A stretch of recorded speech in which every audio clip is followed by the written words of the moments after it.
Olá, amigos, uma boa noite para todos nós. Sejamos todos muito bem-vindos ao programa Peregrinação Interior, um programa que vai trabalhar essa busca da criatura diante de si mesmo. E eu vou fazer uma pergunta para você antes de começar, Adriane. Tá bom. Qual é a diferença entre um peregrino e um andarilho? Você sabe? Eu acho que um peregrino, ele sabe o que ele está procurando. O andarilho simplesmente anda sem direção. Por isso o programa se chama Peregrinação Interior, porque o peregrino sabe para onde vai. Peregrino, ele marcha na direção de uma meta espiritual. Então, ele é um peregrino. O andarilho, coitado, não é o andarilho interior. O andarilho interior não tem noção de para onde vai, não tem mínima compreensão do sentido das coisas. Então, o objetivo do nosso programa é um roteiro muito claro de peregrinar dentro de nós até alcançar a nossa natureza mais profunda, o espírito, o self, alcançar o nirvana, o samadhi, a salvação, o que a gente quiser chamar de acordo com a doutrina. Boa noite para você, Elaine Meirelles, seja muito bem-vinda ao nosso programa. Jorgito, além da emoção de iniciar esse projeto belíssimo, né, contando com a tua presença aqui, tua participação, o que eu muito agradeço, e certamente o povo de casa também agradece. A gente tem aqui a presença da Ione Cerqueira, Lauro de Freitas, meu Deus, a Elaine, olha só. Você acabou de cumprimentar, né? A chefa. A chefa, olha isso. Elza, gente, aqui todos nós colocando aqui essa questão também. A Norma lá de Belém do Pará, Beth, boa noite, Beth. Uberlândia, viu? Daqui Sim. em janeiro você estará lá ou vai antes? Só em janeiro? Não, eu só vou em janeiro. Beth Teles é a melhor fazedora de pão de queijos, viu? Uau, vou querer provar, hein? Temos a Thelma, temos o Adilson, que está sempre presente também nas atividades, outras atividades também ele participa bastante. E olha quem está aqui. Meu Fala. Deus! Meu Deus! Boa estreia, diz ele. Eduardo Verolese, perdão, Ourinho de São Paulo. Nossa, muita gente. Graça, muita gente. Olha, que maravilha. Olha que gostoso sentir, né, esse afeto. A Margarete, tudo bom, Margarete? Nossa, quantas pessoas aqui. Bom, acho que já podemos ir iniciando, né? Porque, ó, tem bastante gente. Depois a gente, eu acho que vale a pena fazer esse comentário aqui, né? É uma característica, assim, do trabalho que a gente realiza, tanto em parceria ou não, não importa. Nós temos essa característica de deixar o espaço, né, para que as pessoas façam seus comentários e também façam perguntas, se for o caso. Né? Se for o tema, se for algo relacionado ao tema do dia, né, a gente vai estar Olha, respondendo. a chefa. A Regina, agora que eu vi. A gente que agradece, Regina, o espaço aqui no canal, não é? Então, bom, tá todo mundo aí, ó. Muita gente. Muito bem, então fiquem à vontade, né, para fazer seus comentários. A gente também pede a gentileza. A Beth está falando para eu ir para o céu. Será que eu vou, hein? Vou ter que ir para o céu. Tô lutando para isso, trabalhando para isso. Não só o céu de Uberlândia, né? O céu interior também. Bom, a gente pode já ir iniciando, né, os nossos comentários, agradecendo a presença, pedindo também para que quem puder dar o seu like no canal, se gostar, né? Tem pessoal da Califórnia assistindo a gente, vê se pode. Na estreia, a coisa já está dessa forma. Muito bom. Então, e aí depois disso, né, nesse processo de peregrinação que nós vamos iniciar, hoje a gente pretende falar aqui do contexto da vida, né? A vida como definição e como meta a ser alcançado, como essa busca que a gente comentou antes. Então, essa busca mesmo em relação à vida. E a gente traz os textos da Joana aqui para a gente já ir iniciando a discussão. Penso que uma questão importante da gente pensar que na obra, por exemplo, na obra Vida, Desafios e Soluções, a Joana fala que a vida ela tem seus vários tipos de interpretação, né? Ela tem vários tipos de interpretação. Cada uma das áreas do conhecimento vão trazer o que é uma definição da vida, como ela é e como ela se desdobra, qual que é a proposta da vida, dependendo dessa área do conhecimento. Leitura, né? Isso, são as leituras que trazem. Então, a filosofia traz uma forma de ver, as religiões mais as ortodoxas, né, que a gente chama, elas têm a sua forma de interpretar. Nós temos a nossa forma de interpretar, nós espíritas também temos uma forma de interpretar, mas a gente podia pensar nessa vida no ponto de vista espiritual, que foge um pouco, talvez, desses conceitos das religiões que eles trazem, mas pensar nessa vida de sentido amplo, porque a gente não deve também ficar preso a um aspecto religioso, né? Mas pensar nesse sentido da espiritualidade, como que eu vejo a vida e essa relação com o Criador da vida. Como que é isso? O que você acha, Jorge, nesse pensamento? Olha, eu acho muito interessante como que as coisas aconteceram ao longo da história. Porque, no princípio, estava tudo junto. Ciência e religião moravam no mesmo lugar. Você pega um templo egípcio, por exemplo, aí você vai ver que aqueles homens que ali estavam eram os detentores do saber espiritual e também do saber das coisas do mundo. Os sacerdotes egípcios, eles conseguiam conjugar de maneira muito tranquila os conhecimentos espirituais com os conhecimentos materiais. E assim foi durante muito tempo na história, em que os pajés, os xamãs, os oráculos, eles tinham o conhecimento das coisas da terra e o conhecimento das coisas celestes. Mas, a partir de um certo momento, houve uma tensão entre a religião e a ciência, e elas fizeram como que uma ruptura. E essa ruptura foi péssima, porque a lei divina ela é originária de uma única fonte. E a lei divina fala das coisas da matéria e fala das coisas do espírito. Porque o mesmo Deus que criou a lei da gravidade é o Deus que criou a lei do amor. E nós, num certo momento da história, nós criamos uma ruptura e apartamos a ciência da religião e elas começaram a se degladiar, uma perseguia a outra. Viveram um momento assim muito tenso, muito ruim, de acusações recíprocas. E isso dificultou o homem de encontrar o sentido da vida. Porque os materialistas queriam encontrar a alma no interior do corpo. Dissequei os cadáveres, abri o cadáver e não encontrei a alma dentro dele. Então, a alma não existe, porque eu fui até o osso, quebrei o osso e não tinha nada dentro. Então, a alma não existe. Enquanto que os outros dizendo que a matéria não era nada, que tudo que valia era o espírito, e que aqueles que negavam as coisas espirituais eram os hereges.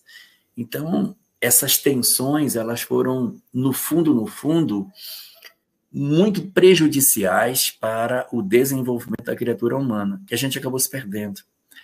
Nós, em vez de tornarmos-nos peregrinos, nós viramos andarilhos, porque nós nos perdemos nessa jornada, a gente não sabia mais para onde ir, nós não sabíamos qual era a referência de verdade, nós não sabíamos mais nada, porque tudo ficou muito confuso sobre o que é a vida, qual é o sentido.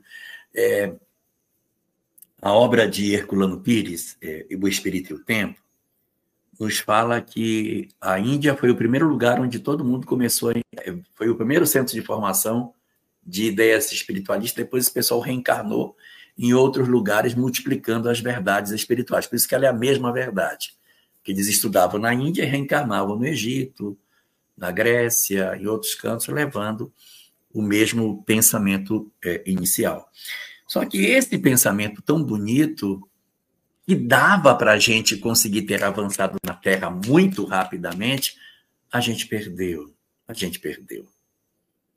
E foi nesse processo que a humanidade entrou num mecanismo muito infeliz de achar que as coisas materiais é que poderiam nos oferecer a felicidade. Isso lá atrás, antes de Jesus. As coisas materiais poderiam nos dar isso, né? Fiquei pensando, enquanto você falava, na questão de que esse comportamento, ele vem de, primeiro, com um viés espiritual muito infantilizado ainda. Né? A gente precisa ainda passar, porque nós ainda não temos essa relação com a divindade de uma forma amadurecida. Nós temos uma relação ainda muito materializada, como você descreve. Então, aquilo que eu consigo me apropriar, que tem a ver com aspectos mais materiais, é onde o meu olho alcança, é onde eu posso pegar, ele é palpável, ele faz mais sentido para nós ainda, porque nós não desdobramos essa área do conhecimento. Por isso que quando a gente quer saber de determinada coisa, a gente vai buscar a explicação nas teorias materialistas, porque as demais, elas não fazem muito sentido e tem essa questão do descrédito, que conforme o tempo passou, conforme as coisas se encaminharam, tem essa coisa do descrédito, né? Nós temos dificuldade de acrescentar o divino nisso tudo. Sim. Porque esse pensamento de o que é a vida, qual é a definição da vida, qual a proposta da vida, está desassociado da explicação do divino. Aí, o que é um ser vivo? Um ser vivo é um ser que nasce, cresce, se reproduz e morre. A leitura que a ciência oficial faz, ela é completamente apartada de tudo aquilo que seja espiritual. E é até interessante que seja assim, mas ela não pode se colocar num fenômeno de profunda defensiva, como se todas as comprovações que a espiritualidade nos oferece sejam negadas, porque isso foi um problema que aconteceu depois, ou seja, nós passamos a reagir a tudo que aconteceu em termos de visão do que seja a vida do lado espiritual. Então, a gente tem um tempo anterior, seria assim, um momento inicial, no qual ciência está junto com a espiritualidade. Aí a gente rompe isso. Nós rompemos esse processo. Aí vem Jesus e tenta trazer de maneira muito simplificada a ideia da espiritualidade para a gente poder entender. E durante um tempo a gente vive isso. E a gente rompe novamente, afasta novamente. E esse afastamento vai chegar a um ponto assim, de muito fanatismo religioso, muito fanatismo. E esse fanatismo vai levar ao materialismo. Então, a gente vive uma situação de fanatismo, que é uma circunstância do nosso agora, em que, mesmo com as comprovações de vida após a morte que a gente tem hoje, existe uma espécie de trincheira onde o pensamento materialista se colocou e ele não abre mão do seu pensamento. Então, ele se mantém dentro dessa leitura de que as coisas são somente materiais, e aí você tem experiências de quase morte, você tem fenômenos mediúnicos, você tem hipnose, você tem regressão de memória, e você diz, cara, tem uma série de ferramentas para poder fazer a gente levantar o olhar e pelo menos suspeitar. Mas não, eu não posso fazer isso. E aí as pessoas, numa atitude até anticientífica, se negam a perquirir as suas próprias verdades, para saber se o que a vida as pessoas pensam que seja, se é realmente o que ela é. Até a questão do que nos compõe, né, do universo mesmo, se a gente for analisar, tudo que está no universo existe uma coordenação, uma organização tão perfeita de que todos os planetas, as galáxias, tudo ele se conversa, porque se tivesse uma mudança de temperatura, uma mudança de rotação, uma alteração qualquer que fosse, nós teríamos um problema aí. Então, a vida talvez não fosse possível nos planetas diante dessa desorganização. Então, eu acho interessante quando a Joana também traz para a gente esse pensamento, né, de que a gente tem a tendência a retirar Deus dessa organização, como se tudo fosse uma questão do acaso, tudo fosse uma questão fortuita, e que isso viesse para nos servir, mas no sentido egóico da coisa, né? Viesse para nos servir no sentido assim, ao seu bel prazer, mas não para o teu processo de evolução, que é diferente a forma de pensar. Então, tudo isso está organizado para quê? Para que eu me divirta. A galáxia está ali para que eu veja, mas não para que existe não tem um fundamento maior. É isso que eu quero dizer. Porque é o período do chamado antropocentrismo, ou seja, o homem se torna o centro de todas as coisas. E aí eu olho para tudo, e para que existe o universo? Para minha contemplação. Para que existem os animais? Para que eu possa comê-los. Para que existe a natureza? Para que eu possa usufruí-la.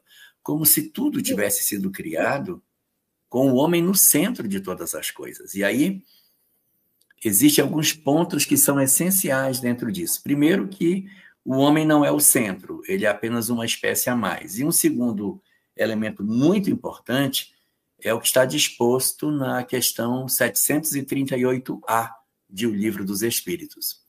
Essa questão, que está na Lei de Destruição, Allan Kardec pergunta sobre os flagelos destruidores.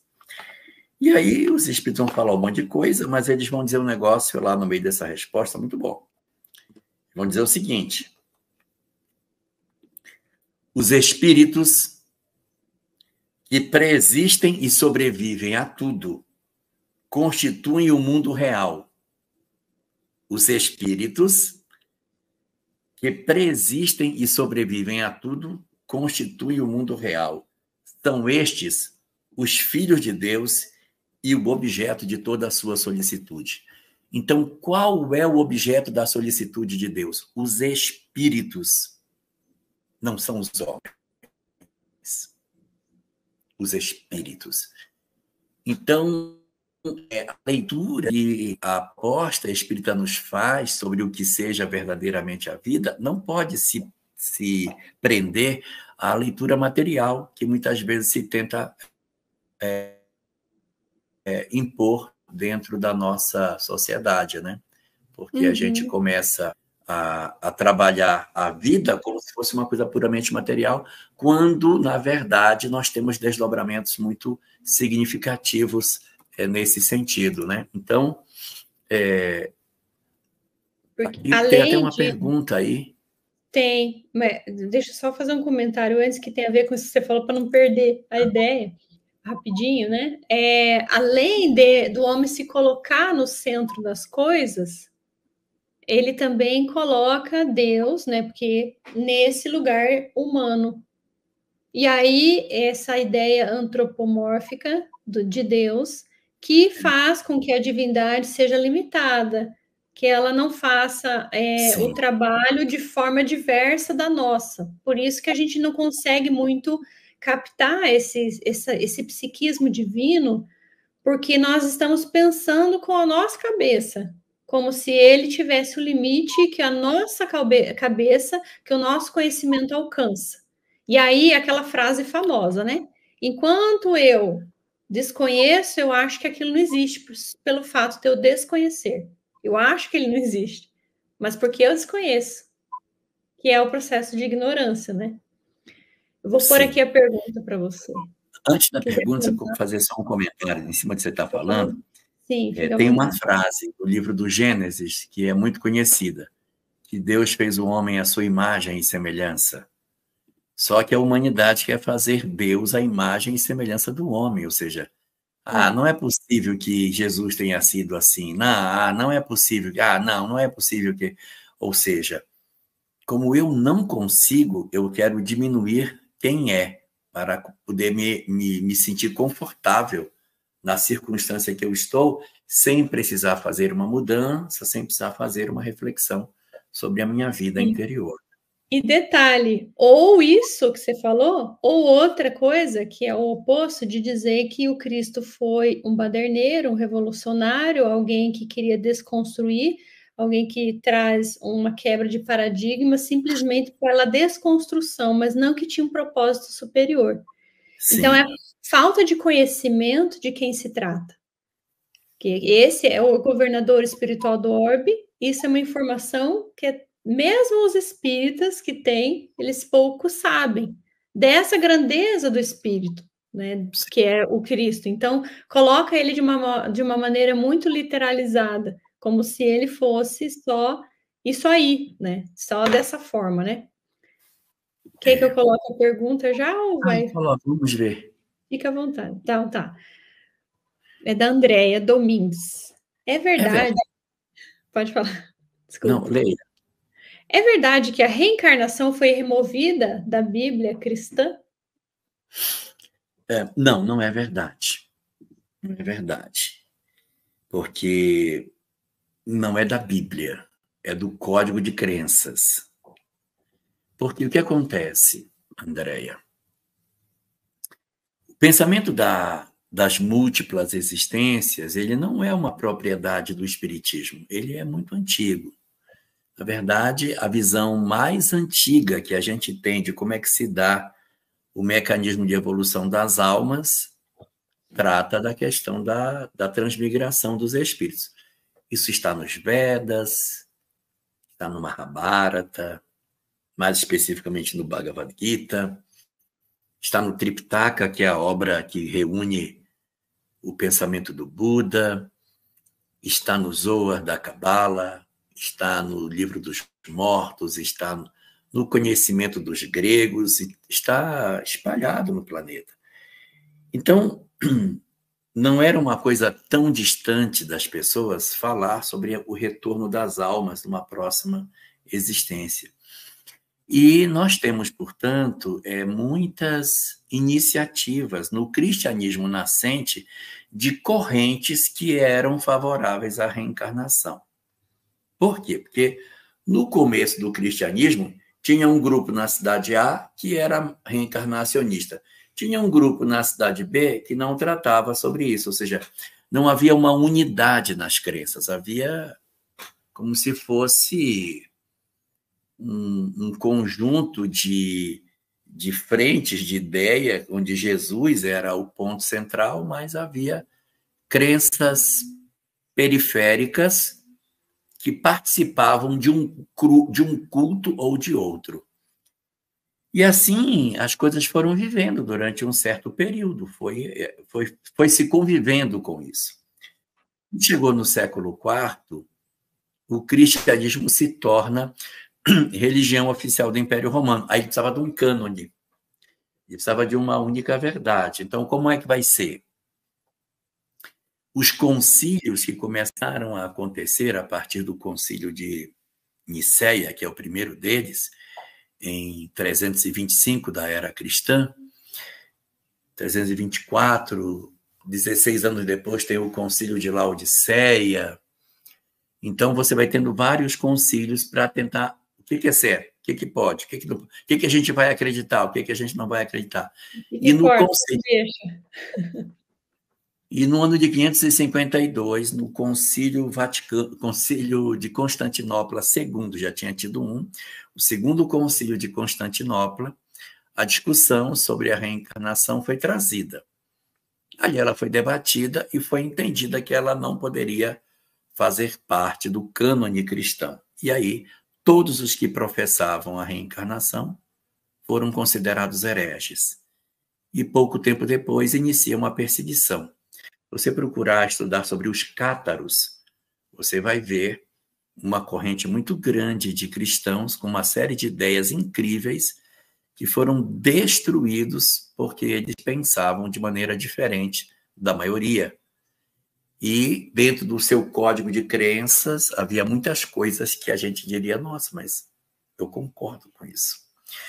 Então não é que foi da Bíblia que foi tirado. Não, da Bíblia não foi mexido, pelo menos até onde se sabe. Mas foi mexido do código de crenças, da admissão que aquilo possa ser uma verdade ou não. Então, a partir dali, o cristianismo não defende mais a ideia da reencarnação e se afasta de uma série de outras crenças daquela época, ou até um pouco antes dela, que também traziam, como o neoplatonismo, que era uma cultura grega que muitos foram perseguidos por apresentarem um pensamento que colidia com Jesus, com o pensamento dominante do movimento cristão. Então, o Não é da Paulo...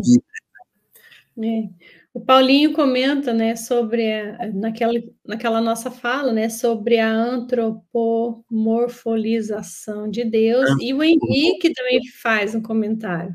Olha só, a gente quer medir Jesus com a régua do nosso tamanho, e ainda por cima antropomorfizamos Deus. Essa palavra é ruim de falar. É antropomorfose. Então, antropomorfismo. Porque tem a metempsicose, tem a antropomorfose, tem uma série de palavras que tem a ver com essa mudança, né? E aí você vai ver toda uma mudança muito significativa nos códigos ao longo do tempo. E no bojo de tudo isso, Adriane, o que vai acontecendo é que o essencial vai deixando de lado, porque a gente discute os dogmas, discute os rituais, nós fazemos guerras, nós perseguimos quem pensa diferente, e não se percebe que nós fazemos movimentos de distração. Exato. Está desvirtuando o propósito, né? Essa é a verdade. Qual é o papel do peregrino? O peregrino tem um mapa, e ele tem que andar. Uma vez eu visitei um rapaz que ele fez o caminho de Santiago de Compostela. Ele fez o caminho. Então, ele tinha um bastão, ele usava um bastão na viagem, né? E aí, o que ele fez no bastão? Ele pegou o bastão e ele marcou com uma régua o tamanho do bastão. Né? Quando ele começa a viagem, ele tem a régua com o tamanho do bastão. Aí ele vai batendo o bastão no caminho até chegar na cidade, destino. Quando ele chega lá, ele tem o bastão, ele me mostrou, olha o meu bastão. O bastão comeu 2 centímetros durante a viagem.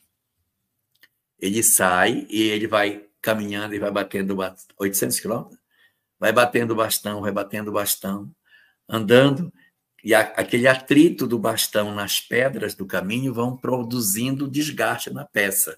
Ela diminuiu 2 centímetros no final da jornada. O peregrino tem que estar focado no que ele veio para fazer.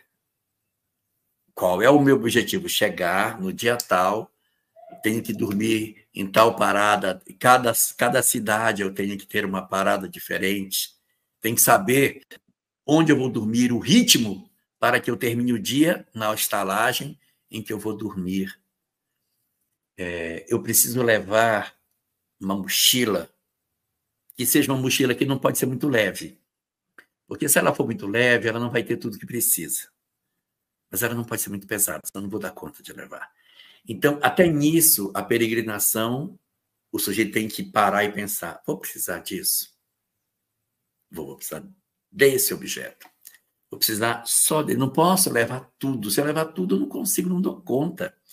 Então, o sujeito, em vez de levar um monte de livro que ele não vai conseguir ler na jornada, ele vai ter que escolher aí um leitor eletrônico de livro, né? Pegar um leitor eletrônico para botar tudo dentro, para fazer a leitura do 160 gramas, joga na mochila, vai embora. Coisas. Ele vai tendo que escolher o que ele vai levar. O que ele pode. O aproveitamento dos objetos, tudo é importante. Mas só que o que aconteceu conosco? Nós nos perdemos nessa jornada. A existência tem passado, Adriane, e não só uma vez. A gente tem atravessado a existência em consciência de sono, como diz Jung, não é? Não é Jung que fala de consciência desperta e consciência de sono? A Joana também fala, né? Fala dos tipos de consciência. Sim. No sentido assim, como que você, em qual condição você está, em que lugar você está nessa tua consciência? A tua consciência de sono é aquela em que eu ainda penso no comer, beber, dormir, procriar. Esse é o maior objetivo da minha vida. Então, eu estou ali, essa é ainda ligado ao instinto de sobrevivência, ao instinto de conservação, a fase inicial. E eu gosto também de Vive do pensar pescoço para baixo. Exato, Vive do... boa, isso, adorei. Joana fala, eles vivem do pescoço para baixo.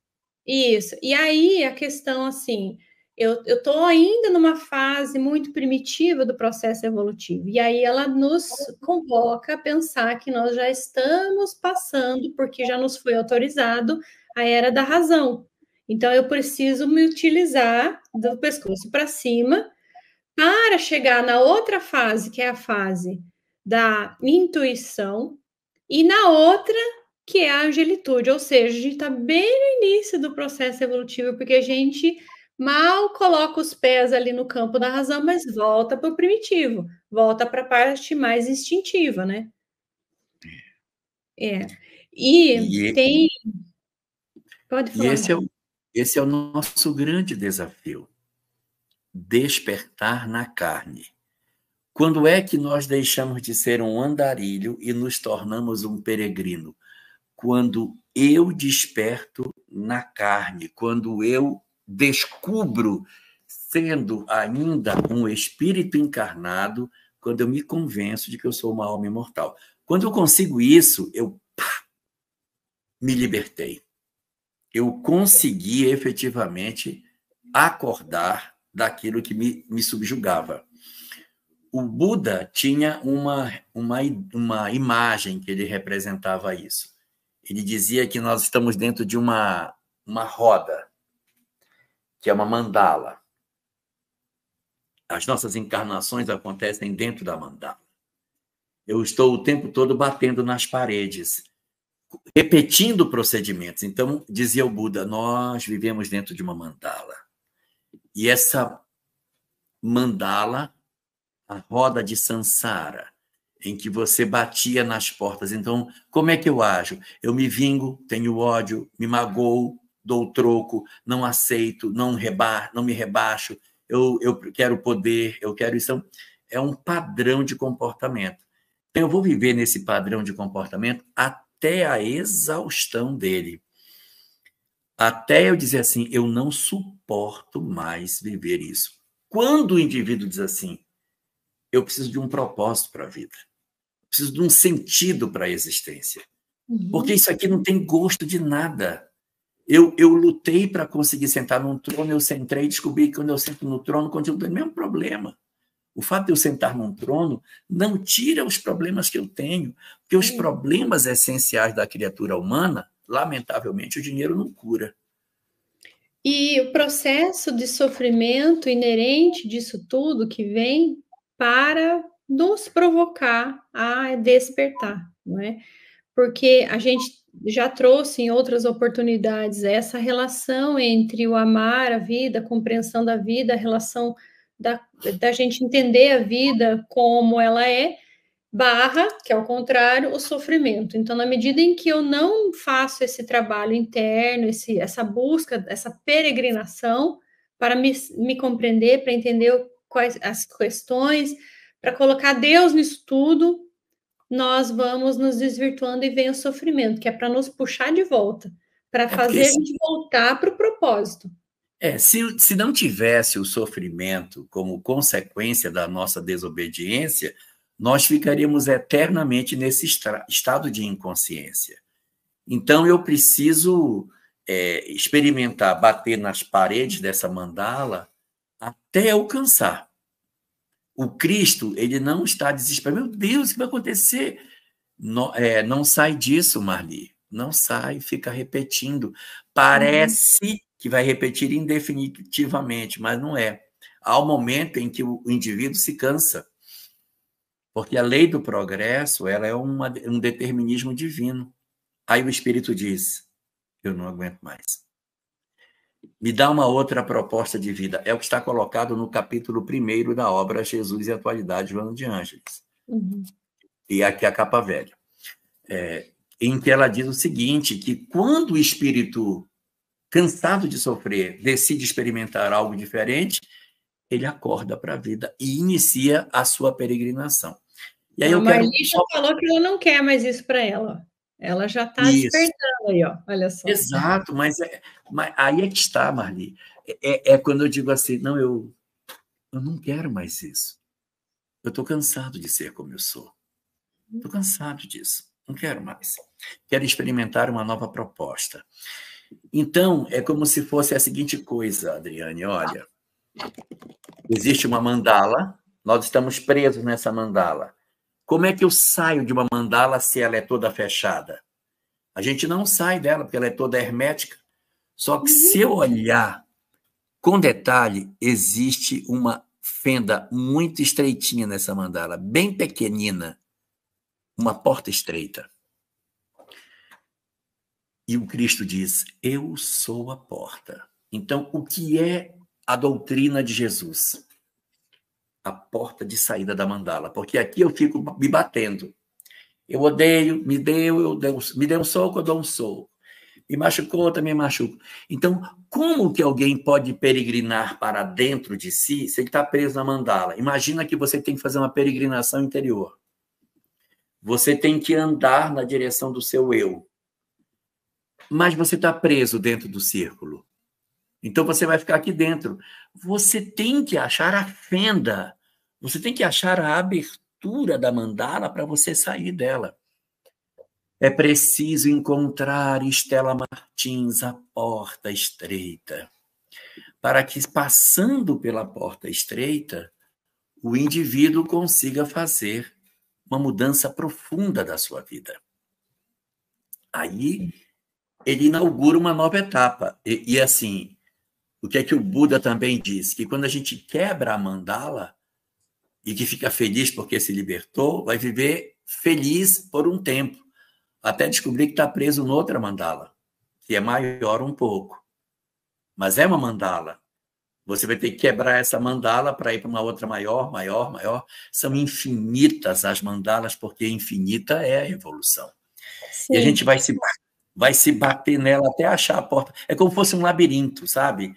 Você está aqui batendo, aí. Opa, aqui a saída é não revidar, é perdoar. Aí sai. Pronto, agora eu já sei que tem que perdoar. Aí você vive bem nesse conforto, fica confortável. Daqui a pouco... Não é bom mais. Perdoar não é bom. Sabe por quê? Porque perdoar significa que eu guardei mágoa e depois perdoei. Eu tenho que não me magoar. Aí é uma outra mandala lá na frente. E aí você vai, meu amigo, indefinidamente se desenvolvendo em mandalas sucessivas. E no popular a gente chama isso de bolhas, né? A gente vai se fechando nas bolhas. E aí...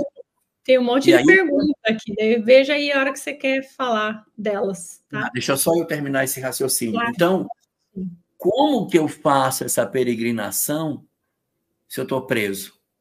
Então, eu tenho que aprender a me libertar das mandalas para que eu consiga fazer um caminho mais reto, menos demorado, menos batido, menos sofrido. E o conhecimento espiritual é a fenda das mandalas. A fenda das mandalas é ele que vai fazendo você passar pelas brechas e descobrindo novos horizontes completamente diferentes. O papel do nosso programa é fazer a gente descobrir essa peregrinação. Como é que a gente faz para a gente reencontrar? Meu Deus, Ana Carla Anjos! Olha que legal! Diz ela que está com saudade já, e a gente também, né?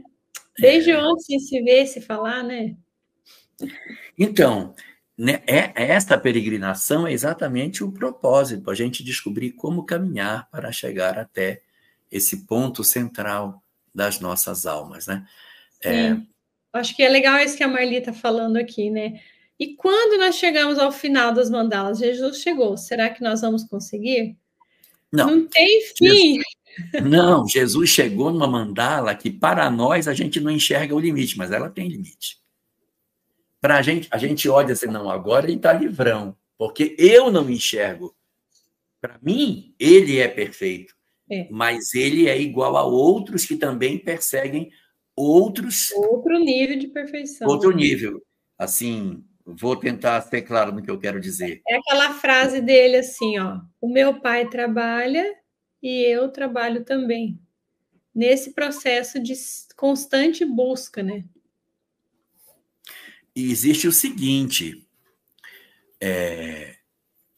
o Cristo persegue o Cristo do Cristo, né? Porque existe o Cristo do Cristo. E também tem o dele. Lembrei de uma passagem que ele fala, e eu acho que remete a isso que você está falando, que ele diz assim, alguém chama ele assim, meu bom mestre, e vai fazer o pedido. E ele diz, mestre diz bem, pois eu sou, mas bom só o Pai que está nos céus. Aí as pessoas às vezes dizem, mas como assim Jesus não era bom?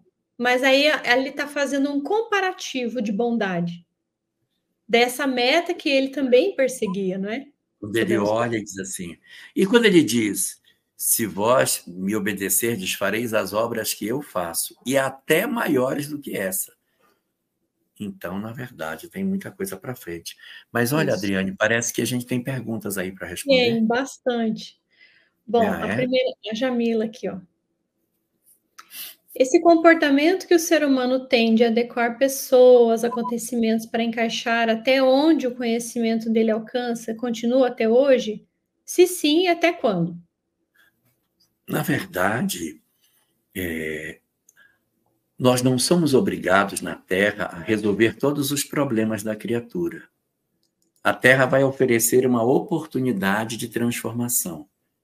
Vai oferecer conhecimentos, verdades, caminhos de iluminação, vai oferecer muita coisa.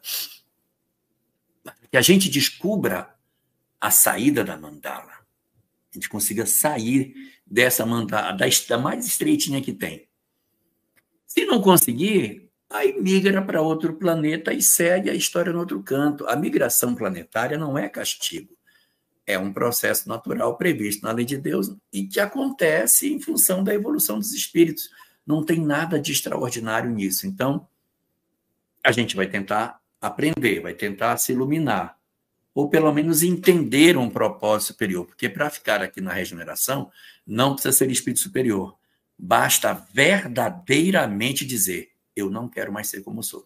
Isso é suficiente, porque o mundo de regeneração não é um mundo de regenerados, é um mundo de regeneração, onde nós vamos nos regenerar.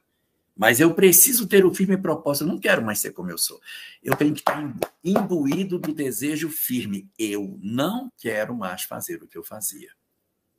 Perfeito. E aí, se a gente conseguir isso, legal. Se não conseguir, migra. E o universo está aí para isso mesmo. Ninguém precisa se preocupar tanto com a necessidade de imediatamente se iluminar, mas tem que agora descobrir que precisa mudar, acordar. Tem mais. A Inês Leite pergunta, Jorge, as pessoas que hoje vivem e sofrem na região onde Jesus nasceu são espíritos devedores pelos sofrimentos de Jesus? Momento do espirro. Nada garante que os espíritos que estão numa determinada região são os que estavam ali há milhares de anos atrás. Como também nada determina que os que hoje habitam um determinado povo sejam desse povo desde sempre, porque os espíritos não têm povo. Então, às vezes as pessoas perguntam assim, e por que o judeu sofre tanto? Parece até que é o mesmo espírito que vem reencarnando no mesmo povo. Isso não é verdade. Quem pode garantir que os que estão hoje como judeus não eram seus antigos perseguidores do passado e que agora renasceram na pele de judeus em função da perseguição que faziam a esse povo no ontem? Chama-se inversão social expiatória. Quando você odeia muito um determinado grupo social, você tem que ter uma grande chance de nascer no meio do grupo que você tanto odeia. E aí, Adriane, se a pessoa é Coritiba ou ela é Atlético, ela tem que ter pouca raiva do outro time, senão ela acaba renascendo na família do time contrário. Então, aqui também, nada garante que esses espíritos são de lá. Aproveita-se os sofrimentos em função das necessidades dos espíritos, mas nada disso. Ah, está na Palestina, então é por conta da Palestina de 2000 anos atrás. Sabe lá Deus onde é que está esse povo. Tem mais aqui. O Jaime José pergunta, Jorge, por que as religiões rejeitam a reencarnação? Não são todas as religiões. As religiões que rejeitam a reencarnação são o cristianismo clássico e o islamismo. As várias correntes do cristianismo fundamentalista, ela rejeita a reencarnação, toma como base a ressurreição. Assim como também o islamismo. Agora, as demais doutrinas, não. Se você for para o Oriente, todas as doutrinas do Oriente são reencarnacionistas, porque elas são doutrinas védicas. As doutrinas védicas se apoiam nos cânticos védicos, então, elas todas são reencarnacionistas. O budismo, o shintoísmo, o que você imaginar que tem no Oriente, tudo é reencarnacionista. E o budismo, e o judaísmo também tem como crença a ideia do retorno das almas. Tem, inclusive, livros tratando sobre isso. Um livro chamado Shar HaGilgudin, o portal das reencarnações, que mostra como é o mecanismo da lei de causa e efeito, escrito na Idade Média. Tem uma pergunta aqui, como ela não está direcionada para o Jorge, eu gostaria de responder, pode ser? Claro. Então, não dá para entender muito bem o nome da pessoa aqui, né? Mas a pergunta é assim, ó. Ficar 21 dias em recolhimento, sem sair de casa, se alimentando uma vez por dia, sem internet, meditando, enfim, buscando instrução espiritual interior, é uma ótima opção ou exagero? Joana de Ângeles fala assim, que se isso fosse algo que realmente nos trouxesse o processo de iluminação interior, ele já teria acontecido para muitas pessoas, né? E nessa mesma linha de pensamento, o Jung também fala, e eles têm essa mesma opção, assim, mesma forma de ver, ambos dizem que nós temos que fazer o nosso processo, fazer o nosso movimento nas relações. Então, ninguém se ilumina imaginando pontos de luz. Esses casos, assim, que as pessoas se ausentam do contexto social, se ausentam para fazer esse processo meditativo, falta a prática.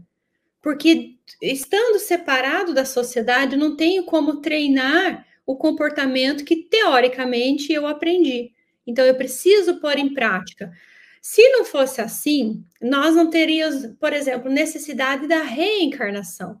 Nós faríamos um estudo, um aprendizado lá no plano espiritual, e lá no plano espiritual a gente aprenderia teoricamente e não precisaria reencarnar. Mas o que acontece? A gente reencarna para treinar se aquele conteúdo foi realmente aprendido ou não. A outra questão, se não fosse isso algo importante para nós, Deus não teria criado a lei de sociedade. Nós teríamos cada um encarnado em um planeta igual ao Pequeno Príncipe, né? Que cada um tem seu planeta. Então, nós teríamos ficado nessa separação. Então, o processo não é dessa via, assim, radical, dessa via em que nós suprimimos a experiência com o outro, a relação com o outro, com a sociedade, para viver a experiência de iluminação. O processo se dá no contato com os outros mesmo, né? Então, é ali que a gente vai treinando, vendo se a gente tem condições de já...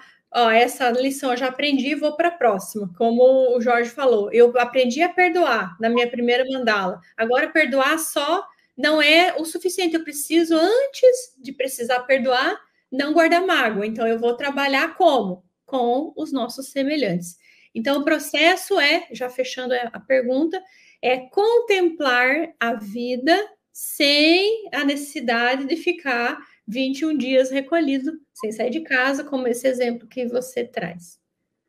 Eu acho que essa foi a grande descoberta do Buda.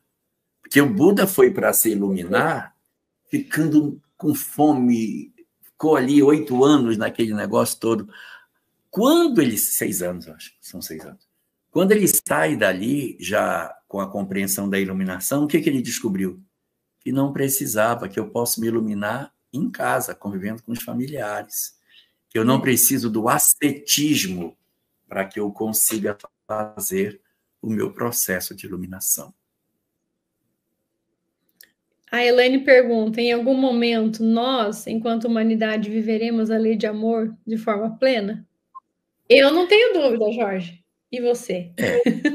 Olha, nós viveremos, mas não será para agora. A humanidade, como a humanidade ela é composta de um conjunto de indivíduos, é lógico que vão ter uns mais na frente, outros mais atrás. Mas a gente caminha para um processo evolutivo, caminha para uma compreensão cada vez mais dilatada do que seja a vida. Só que vai demorar muito tempo para a gente ver se na forma plena, né? Mas a gente caminha na direção da felicidade. Um dia nós seremos isso, mas a gente vai ter que passar serenamente por todos os estágios dessa peregrinação até chegar ali, nessa instância e essa parada maravilhosa que é a percepção do amor de forma plena. Tem ainda uma pergunta, mas daí eu não sei se o teu tempo tá para isso, que é do Henrique. Eu achei interessante essa, né? A gente pode fazer essa e a gente encerra. Tá. Jorge, isso que vivemos em estado de sono, acho que ele está falando da consciência, né? Desse comportamento de consciência ainda, cristalizados no materialismo e em satisfazer os nossos instintos, tem a ver com os nossos pálidos 5 sentidos, com o nosso corpo denso, nosso grau evolutivo?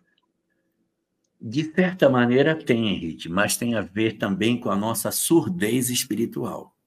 Pelo seguinte, quem de nós não sabe que as religiões já disseram que existe vida após a morte? Só que a humanidade não quer se aproximar disso. Não quero. Porque se existir Deus tem regras, eu não quero regras. Eu quero viver as minhas regras.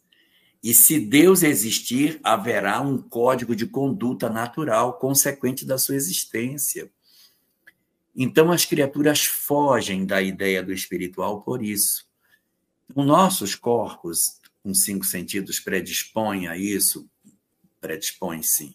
Ajuda muito a que a gente tenha isso. Mas não determina, porque tem uma imensidão de pessoas que, sendo médiums, conseguem ver o mundo espiritual e compreender a vida de maneira diferente. E tem outros, assim, do meu padrão, que não ouvem, não veem, não enxergam, não arrepia, não nada, que a mediunidade é, meu Deus do céu, um quase nada, e pela lógica, pela leitura, pelo que eu percebo, pelo que eu vejo, pelos fenômenos que eu já pude observar, eu não tenho a menor dúvida. Grita dentro de mim, a vida é imortal.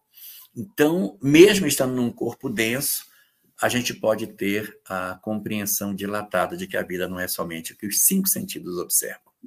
Exatamente. Eu acho que esse comentário aqui da Cleo Mota dá para fechar a ideia, porque olha o que ela põe aqui, né? O meio do homem chegar a Deus é o outro. E de fato, né, como a gente fez na nossa introdução aqui, sobre o que é a vida. A Joana responde que a vida é Deus. E por isso que a vida é tão difícil, né, de ser compreendida de forma plena. Por isso que a gente tem tanta dificuldade. Então, a vida é Deus. Então, quanto mais a gente se aproxima dessa vida com V maiúsculo, né, a gente se alinha com tudo isso e ali nós vamos fazer o nosso processo de transformação. E lembrando, né, que Jesus fala que ele é o caminho, a verdade e a vida. E ninguém vai ao Pai senão por ele. Então, ele já trouxe todo o conhecimento e toda a direção para que nós fizéssemos o nosso processo. Mas nós ainda insistimos, né, nos demoramos muito em tomar a decisão, que foi o que você falou lá atrás, né? Tomar a decisão para esse processo acontecer de fato. Aí eu queria ver se você quer fazer algum comentário antes do encerramento, Não, e já acabou, passou muito rápido. eu só estou, assim, só gostaria de dizer a todos para começarem a preparar as mochilas para a gente poder iniciar a nossa peregrinação. Começar a montar o que a gente leva e o que a gente não leva na grande caminhada que a gente vai fazer a partir da semana que vem. Isso aí. Gratidão, queridos, pela presença. Gratidão, Jorgito, pela tua belíssima e preciosa participação, sempre enriquecendo a gente com teus conhecimentos e teu carisma, teu afeto, enfim, todas as qualidades que você tem e a gente sabe bem. E a gente se vê semana que vem, nesse mesmo horário. E um grande abraço, gratidão pela presença de todos. Tchau, tchau.